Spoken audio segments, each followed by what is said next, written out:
layang-layang berbentuk ikan, ikan pari untuk pajangan. Selamat siang aku sampaikan, moga hari penuh keberuntungan. Ya, izin perkenalkan diri lagi, saya Agus Surya Dharma.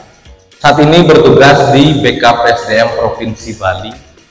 Gimana Ibu Bapak, ngantuk nggak kira-kira ya? Ngantuk ya? Nggak? Jadi siang ini apa sih yang akan kita bicarakan? Nah, dari judulnya bahas bareng kebijakan jabatan fungsional tahun 2023. Kita ganti jadi 2024 ya, karena sudah di akhir tahun. Pengen tahu gitu. Karena ketika tidak tahu, Ibu Bapak bisa mentok di jabatan tertentu, bisa mentok di pangkatnya gitu. Padahal mungkin kerjanya sudah semangat, kerjanya sudah berapi-api gitu ya. Ternyata karena tidak tahu seperti apa peraturan yang baru, akhirnya stuck gitu ya. Kita kan tidak mau hal tersebut terjadi. Itu ternyata aturan yang baru tumbuh atau ada lagi gitu. Seperti yang kita ketahui, Undang-Undang 5 tahun 2014 tentang apa Bu Bapak? Undang-Undang 5 tahun 2014 tentang apa? Nggak ada yang tahu? Undang-Undang 5 tahun 2014 sampai 2023 itu berapa tahun ya? 9 tahun, nggak tahu Dut. Undang-Undang 5 tahun 2014 tentang ASN ternyata sudah diganti dengan Undang-Undang nomor, Undang-Undang lama nggak tahu, apalagi yang baru ya, Undang-Undang 20 tahun 2023. Itu adalah undang-undang yang baru. Saya ceritain dikit ya. Jadi di undang-undang yang baru ya tentunya pasti karir seorang ASN itu lebih di pos, lebih detail tentang pengembangan karirnya. Nah, ke depan juga ada isu, baru isu ya, karena pasti lebih seneng dengar isu ya. Isu itu kok enak kalau saya didengar ya. Isunya seorang ASN akan menerima yang namanya single salary. Udah pernah dengar ya? Wih, kalau udah masalah gaji pasti ya kan, undang-undangnya nggak tahu, tapi ya mantap. Pokoknya 2024 ASN berjaya gitu ya, biar nggak kerja aja, tapi pendapatannya juga harus meningkat begitu ya. Jadi memang ada rencana yang namanya single salary, jadi nanti gaji itu karena namanya single salary, gaji aja. Situ sudah memuat yang namanya gaji, ada namanya tunjangan atau take home pay lain yang masuk di sana. Jadi kalau sana kan ada gaji, ada tunjangan. Nah, tunjangan kan berdasarkan kemampuan daerah kan.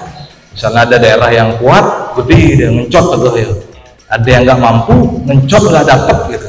Itu Bapak Presiden bilang tahun depan gaji naik 8%. Sudah pasti tidak tua Presiden. Tadi ada Undang-Undang 5, pengen skip sebenarnya, tapi kalau saya kasih tahu tanggung jawab saya gitu loh. Kemarin Bapak Agus ke SLB 1 ada dikasih tahu aturan, nggak ada gitu jawabnya. Jadi saya harus kasih tahu ternyata Undang-Undang 1, Undang-Undang 5 tahun 2014 tentang Undang-Undang 5 tentang 2014 tentang ASN, kan tahu ya. Tahun ini udah diganti Undang-Undang 20 tahun 2023. Turunannya ada PP 11 tahun 2017 junto PP 17 tahun 2020. Nah, menunggu nanti PP turunan Undang-Undang 20 tahun 2023 nanti akan kita lihat pengaturan seperti apa, terutama di take home pay, terutama di gaji tersebut. Apakah single salary atau gaji tunggal itu sudah diimplementasikan di sana? Kita tunggu sama-sama ya. Yang pasti kita sama-sama berdoa supaya PNS lebih sejahtera gitu ya. Itu pertama dulu. Lagi ke angka kredit itu berubah.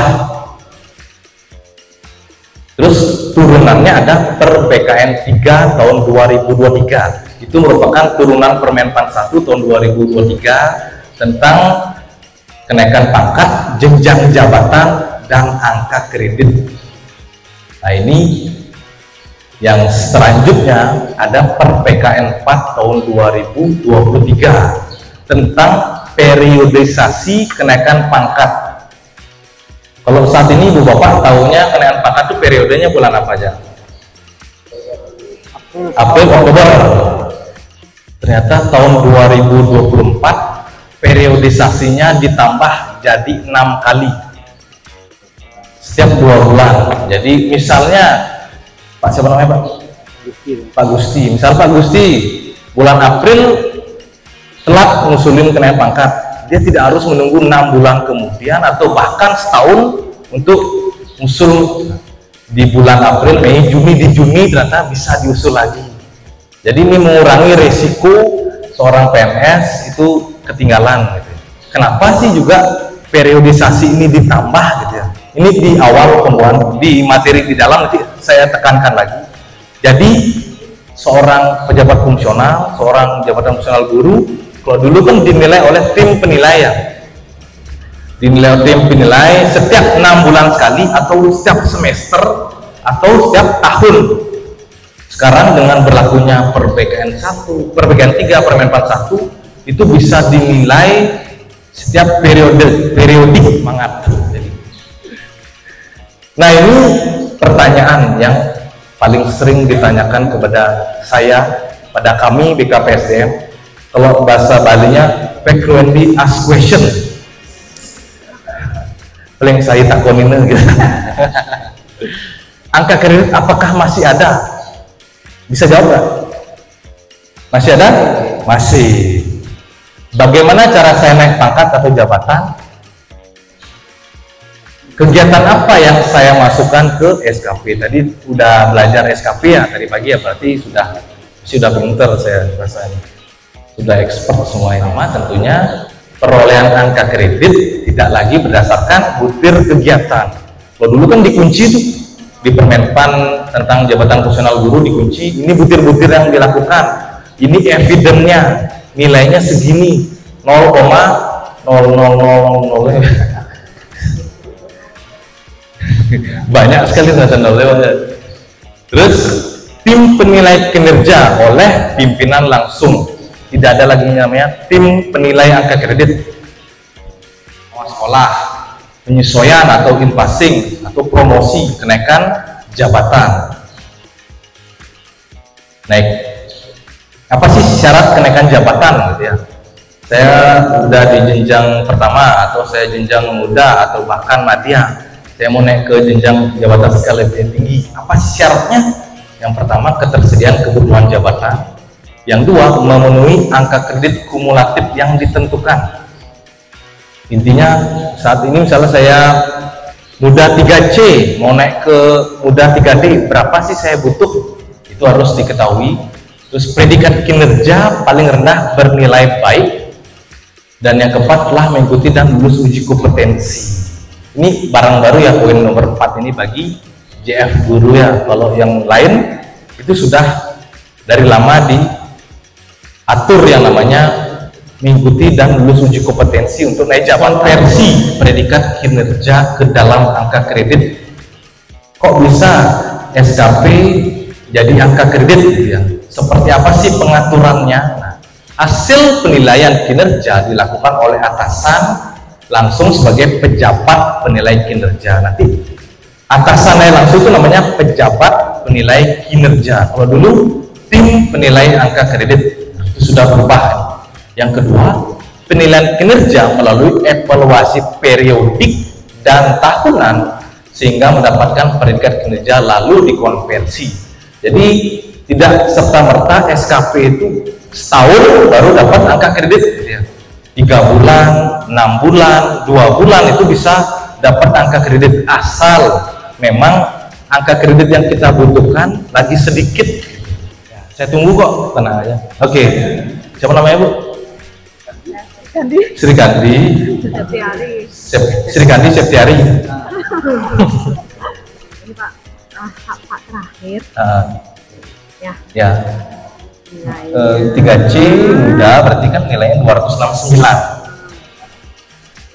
269. Nah, Ibu Septiari golongan 3C jenjang muda angka kredit 269,948. Untuk bisa ke 3D itu membutuhkan angka kredit sebesar 300. Berarti 300 kurangi 269 berapa kira-kira? Penilaian angka kredit konversi predikat kinerja menjadi angka kredit.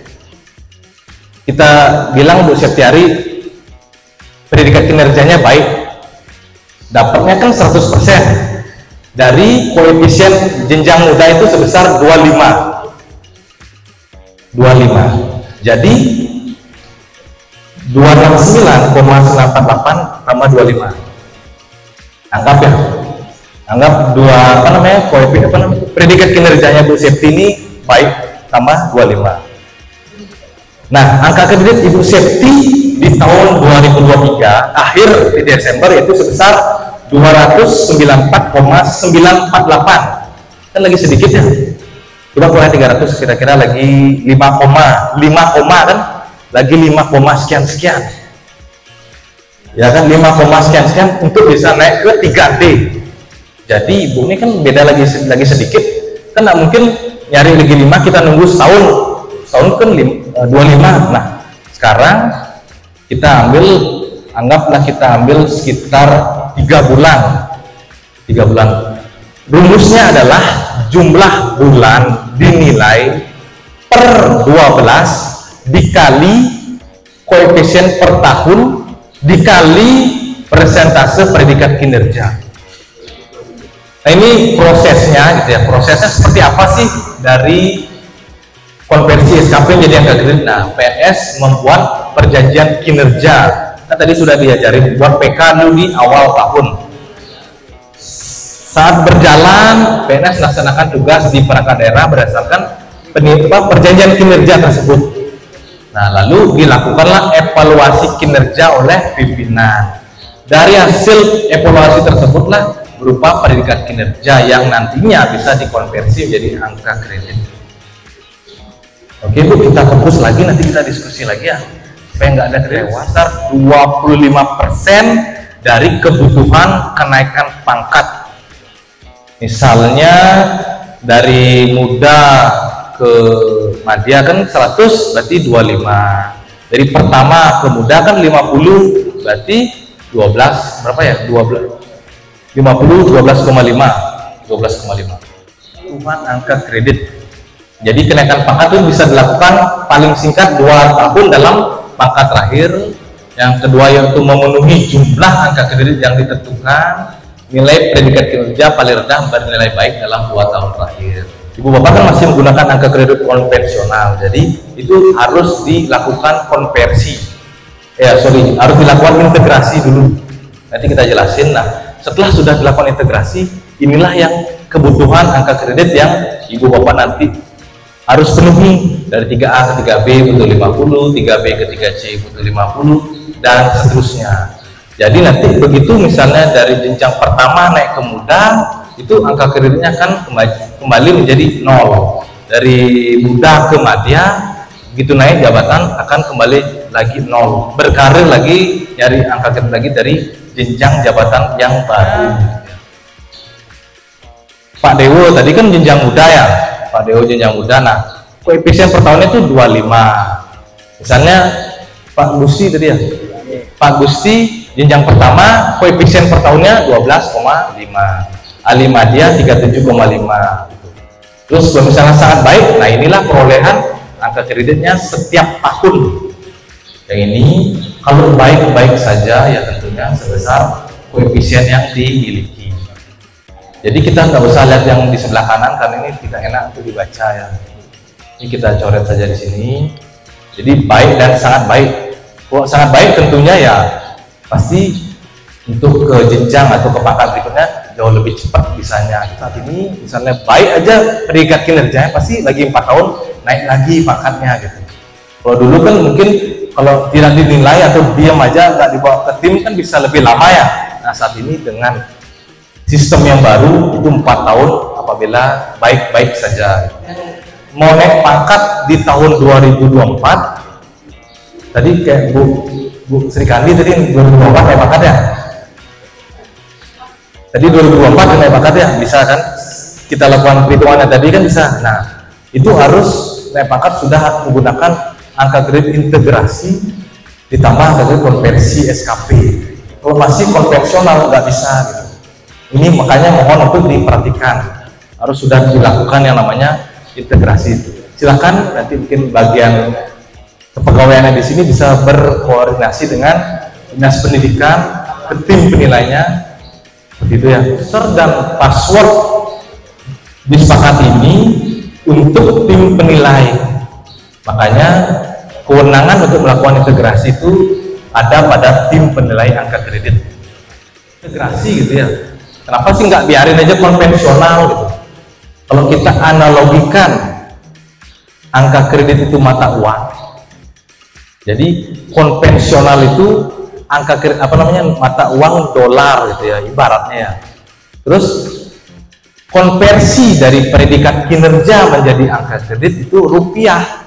Jadi dolar kan nggak bisa ditambah ke rupiah kan, maka si dolar ini harus diintegrasi dulu, harus disesuaikan dulu ke rupiah, sehingga nanti ibu bapak bisa menambahkan angka kredit konversi dari SKP. Setelah dilakukan integrasi, angka kredit Bu Ari menjadi 33, kan jangan dia ya.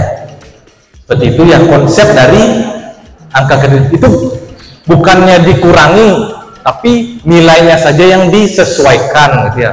Nanti kebutuhan untuk ke pangkat atau jabatan di atasnya tetap sama. Di SMP 1 Badung ini semuanya paham gitu. Sehingga ke depan dengan aturan yang baru semuanya tidak terlambat kenaikan pangkat atau kenaikan jenjang jabatannya. Sudah saya sampaikan tadi, tim penilai angka kredit, karena pasti ibu bapak sempat yang mendengar disepakati gitu ya.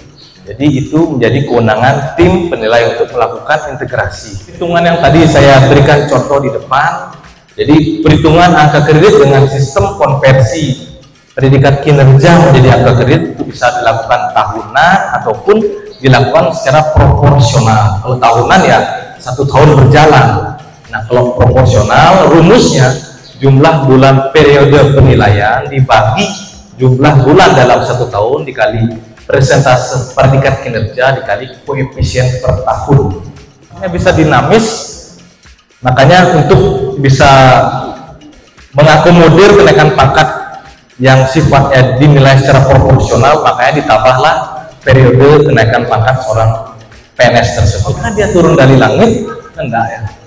Jadi untuk mendapatkan angka kredit dari konversi predikat kinerja menjadi angka kredit, kita membutuhkan 3 form yang ada di lampiran per PKN 3 tahun 2023. Form yang pertama yaitu yang ini, mudah-mudahan kelihatan ya. Yang pertama adalah form konversi predikat kinerja ke angka kredit. Ini adalah tabel kedua, yaitu akumulasi angka kredit.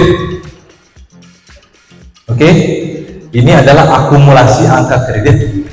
Jadi dibuat masa penilaiannya, misalnya masih contohnya Bu Sri ya, dibuat di sini karena yang kita nilai tadi di depan hanya di 2023, dibuat di sini masa penilaiannya Januari sampai dengan Desember 2023. Misalnya ini sudah dilakukan 2023, sudah dilakukan 2024 sudah dilakukan. Jadi di sini buat Januari 2023 sampai dengan Desember 2024, belum mencukupi untuk naik pangkat atau jabatan, sampai di sini aja.